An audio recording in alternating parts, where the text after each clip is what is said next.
Hi, the device I'm going to be talking about today is the Picture Exchange Communication System, or Pecs.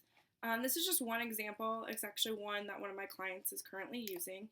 They can come in different forms, but this one's just a tiny little binder that the front was taken off of and Velcro has been placed on, as you can see here.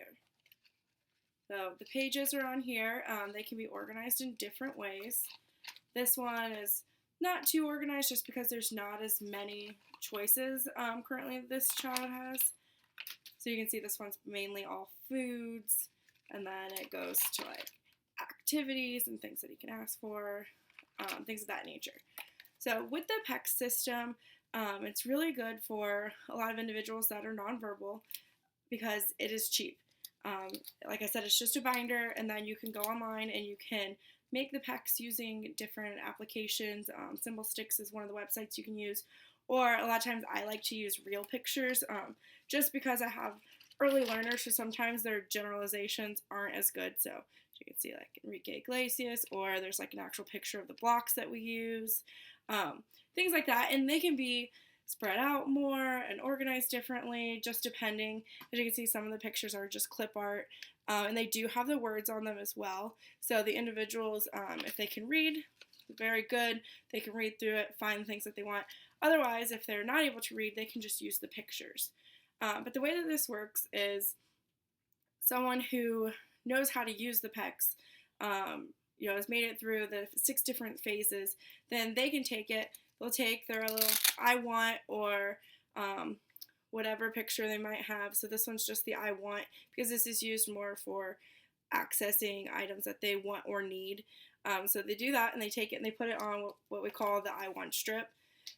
And this just peels off. But they'll place it there, then they'll flip through the book, find what they want. So we'll just pick one here. They put it on the book, so I picked out candy. So it says I want candy. They take it off, hand it to whoever they're talking to, and then that individual will take it, hold it something like this out in front of them, and as the client touches the pictures, you'll say what they're touching. So in this case, it'd be, I want candy, and then I would hand that person candy. So that way they have instant access to whatever they're requesting. In the beginning, this is really good, and it's easy to get them interested because you can show them a picture of exactly what something is and just put it right here on the front, have them take it, hand you just the picture, and then they get access to the candy right away. So that kind of draws the interest, and then you start doing the I want, and you can leave it on and just have them putting these pictures on, and then as time goes on, you take it off, and they can start exchanging it. So, like I said, this book's not very full. However, this individual has mastered this and are actually moving on to an electronic communication device. But this was kind of the starting point for this one. I have seen many books that are just full of pages, and so as long as the individual can scan and locate those items, then you can add as many pages as you want, as many pictures as you want. Doesn't really matter. Anything, whatever you provide them is what they can say. So that kind of does have a limit, because although you can make all these pictures and you can give them ways to communicate, doesn't always work out that well when you're trying to introduce something novel. So say I have a different piece of candy come in that the parents sent in. Okay, well, I don't have a picture for that. So that kid cannot ask for that specific item, hence why we have just one that says candy. So that way we can generalize it in that sense. But it does make it a lot harder for novel activities. You can't ask for those because there's not a picture. And although it's easy to make the pictures, if they're not available, then the communication isn't functional. However, being that this is so cheap, it is really good to start with and a good way to create functional communication.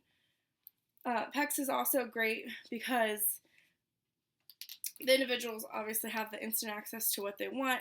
It's cheap, but if anyone was to hand this to someone, you could easily read this and be like, oh, I want candy. This person wants candy. Even if you don't follow the steps, and say what they're saying, you can read this and know exactly what they want. So it makes it a very functional way to communicate even with novel people or strangers that are not used to PECS. So that's just, one of the many benefits of this.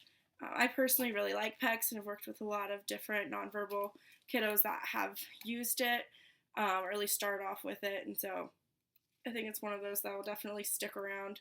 And it's just very versatile. It can be in a book. It can be, I've seen just sheets of paper. It just helps. It helps with the matching objects to pictures or pictures to objects, as well as the generalizing. So it's just a very good communication system, in my opinion. So again, this is the picture exchange communication system. Thank you.